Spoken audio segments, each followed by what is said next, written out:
action let's go 저 건물을 찾으러 Assalamualaikum warahmatullahi wabarakatuh. Kami dari kelompok 6 dari Prodi Administrasi Publik Fakultas Ilmu Sosial dan Politik. Kami akan mengerjakan tugas wawancara dari mata kuliah Pancasila dengan tema penerapan nilai Pancasila dalam masyarakat. Sebelum itu, perkenalkan, nama saya Eri Wijaya dan rekan-rekan saya yaitu ada. Perkenalkan, nama saya Laila Nur Fajar Wahyunias. Perkenalkan, nama saya Nela Dewi Kartika. Perkenalkan, nama saya Taradila Ramadhani. Kita izin untuk menerangkan beberapa materi tersebut, yaitu untuk kita tanyakan untuk sebelah ini. Perkenalkan, nama saya Ribut Kasenan sebagai juru kunci muda, umur 62 tahun, 2 istri, anak 6. Saya sebagai juru kunci di sini mulai tahun 2000 bulan Januari, jadi tahun 2025 Januari nanti saya jadi juru kunci sudah 25 tahun meneruskan dari keluarga. Dalam pendapat Bapak, apa yang Bapak ketahui tentang bagaimana penerapan nilai-nilai Pancasila membantu menyelesaikan masalah atau konflik di komunitas Anda? Kalau masalah dengan nilai Pancasila, bila mana ada konflik, karena kita orang yang berbudaya, tentunya kita mengadakan musyawarah untuk mencapai mufakat. Jadi semua itu bisa diselesaikan dengan musyawarah, mana mencari untuk jalan yang terbaik.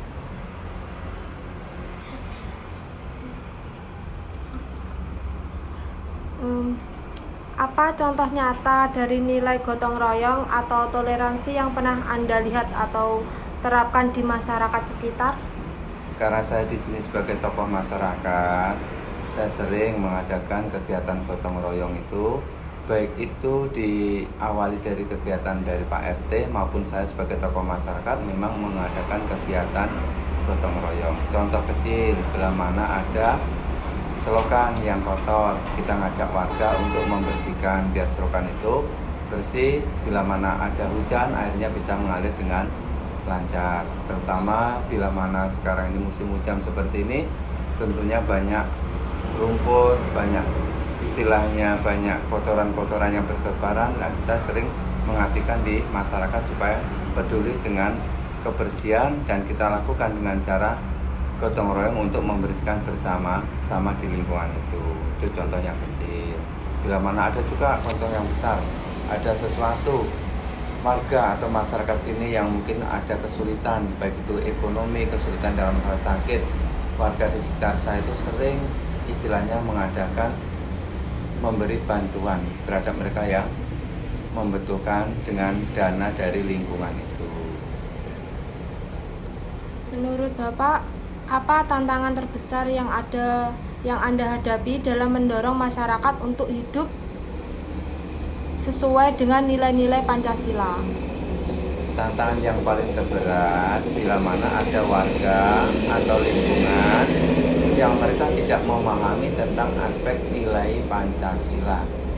Tentunya mereka dengan kegiatan kita yang baik belum tentu mereka mau menerima. Contohnya kemarin tahun 2020 pada waktu awal-awalnya ada COVID, saya selalu menggerakkan untuk istilahnya pensentriran waktu istilahnya terhadap orang yang masuk di lingkungan itu yang bukan warganya, dan masuk itu dibatasi dengan jam tertentu, misalnya jam 9 yang bukan warganya tidak boleh masuk di lingkungan, baru pagi boleh. Nah, itu pun kadang ada mereka yang karena tidak menilai aspek itu kebutuhan untuk bermasyarakat dengan nilai luhur, mereka yang karena merasa itu usahanya terganggu, mereka ada yang protes. Ini yang kadang menjadi kendala.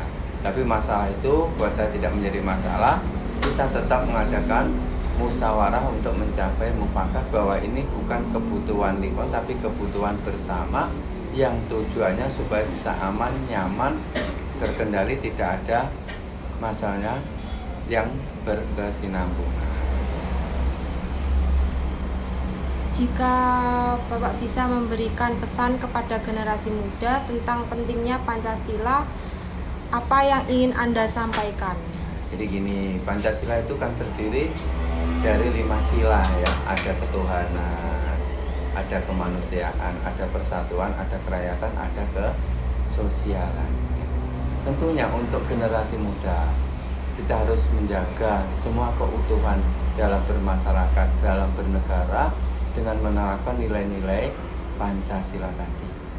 Kita harus tentunya beragama kita kuat. Dengan agama kuat membuat kita ada rasa kemanusiaan. Dengan adanya rasa kemanusiaan akan timbulnya persatuan yang dilalui dengan gotong royong di lingkungan tadi. Juga diadakan adanya musyawarah untuk mencapai mufakat tadi adalah suatu kerakyatan yang harus dipimpin dengan kebijaksanaan mereka yang mempunyai kebijaksanaan tertentu yang membuat masyarakat itu menjadi nyaman.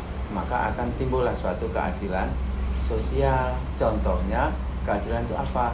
Bagi mereka yang tidak mampu, kita yang mampu, kita harus berbagi rasa, gotong royong untuk membantu mereka yang membutuhkan, baik itu dari segi ekonomi, dari segi yang lainnya. Karena banyak bantuan-bantuan yang tidak bisa kita selesaikan sendiri, semua itu harus perlu gotong royong. Assalamualaikum warahmatullahi wabarakatuh. Perkenalkan, nama saya Luciana SPD MPD, salah satu guru di SMK Negeri 3 Boyolali. Saya mengajar bimbingan dan konseling. Untuk pertanyaannya, Ya, jika Ibu bisa memberikan pesan kepada generasi muda tentang pentingnya Pancasila, apa yang ingin Ibu sampaikan? terima kasih pada adik-adik mahasiswa sekalian ya. Saya pribadi memberikan masukan ya untuk generasi muda. Kenapa disebut sebagai generasi muda? Karena sebagai armada dalam kemajuan bangsa, peran generasi muda sangat penting dalam mengisi pembangunan dan mempertahankan ideologi dan kemerdekaan bangsa ya. Sebagai generasi muda, kalian sebagai mahasiswa merupakan insan akademis yang harus memiliki pemikiran kritis ya, karakter yang kuat, kepribadian yang tinggi, semangat nasionalisme, berjiwa saing dan mampu memahami pengetahuan dan teknologi sehingga dapat mengimplementasikan nilai-nilai yang terkandung dalam Pancasila dengan baik. Sebagai mahasiswa, garda terdepan dalam proses perjuangan, pembaharuan dan pembangunan, diharapkan mampu mempertahankan dan mengisi kemerdekaan yang telah diraih oleh bangsa Indonesia selama ini. Mahasiswa harus bersungguh-sungguh memanfaatkan kesempatan ini untuk menempa diri terlebih bersungguh-sungguh dalam menuntut ilmu di perguruan tinggi agar dapat menjadi pribadi-pribadi yang memiliki kematangan intelektual, kreatif, percaya diri, inovatif dan mandiri. Memiliki kesetiakawanan nasional, sosial dan semangat pengabdian terhadap masyarakat, bangsa dan negara yang tinggi. Itu kesan saya terhadap generasi muda yang kedepannya, terutama kalian generasi Z. Gen Z ya. Oke Bu, pertanyaan selanjutnya. Dalam tugas Ibu sehari-hari sebagai ASN, bagaimana Anda menerapkan nilai-nilai Pancasila dalam melayani masyarakat? Oke. Saya pribadi sebagai ASN, ya aparatur sipil negara, harus menjadi pelopor dalam mengimplementasikan nilai-nilai Pancasila dalam tutur kata, sikap dan perilaku hidup setiap hari dalam kehidupan sehari-hari. Nilai-nilai Pancasila, ketuhanan, kemanusiaan, persatuan dan demokrasi dan hak asasi manusia serta keadilan sosial harus menjadi inspirasi dan pedoman hidup seorang ASN. Ya. Nilai-nilai Pancasila tidak cukup hanya diketahui dan dihafal. Yang paling penting adalah mengimplementasikan dalam kehidupan sehari-hari di dalam masyarakat.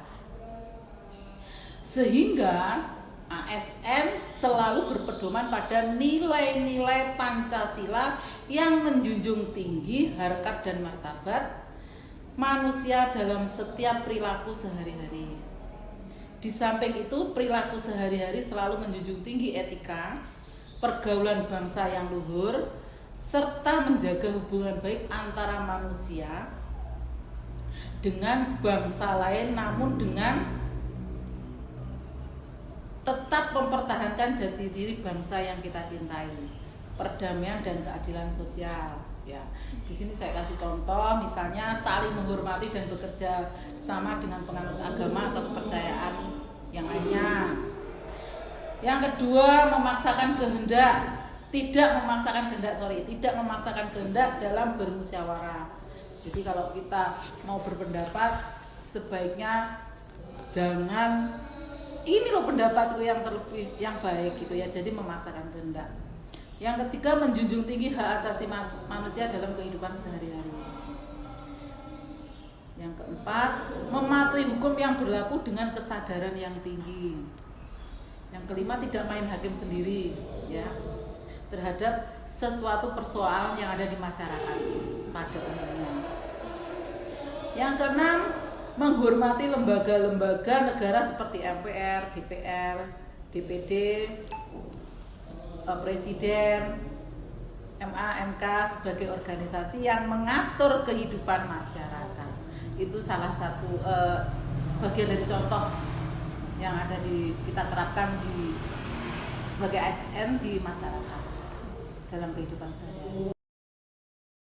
Nama Bu Sulistiyawati, profesi sebagai guru pengajar mata pelajaran matematika.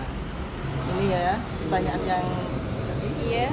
Dalam tugas Ibu sehari-hari sebagai ASN, bagaimana Ibu menerapkan nilai-nilai Pancasila dalam melayani masyarakat? Nah, untuk melayani masyarakat kita harus bersikap sopan santunnya dijaga betul. Kemudian apapun itu untuk masyarakat kita tidak boleh membeda-bedakan antara yang kaya, miskin, baik, buruk. Yang penting kita harus bisa bersikap baik pada semuanya, gitu ya.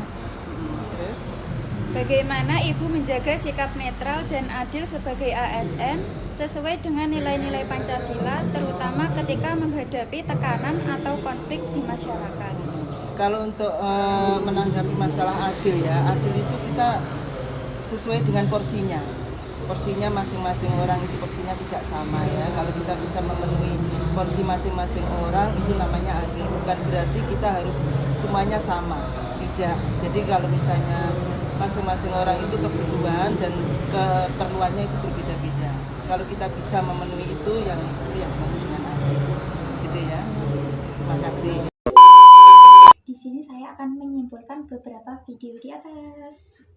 Jadi, Pancasila di mata masyarakat adalah dasar negara yang menjadi pedoman hidup, sumber nilai, dan pemersatu bangsa dalam keberagamaan. Dan karena sebagian narasumber wawancara kami adalah aparatur sipil negara atau ASN. Jadi Pancasila menurut ASN adalah pedoman integritas, pelayanan publik, dan pengabdian untuk menjaga persatuan dan keadilan. Make you my number one, make you my number 1. Nice to meet you,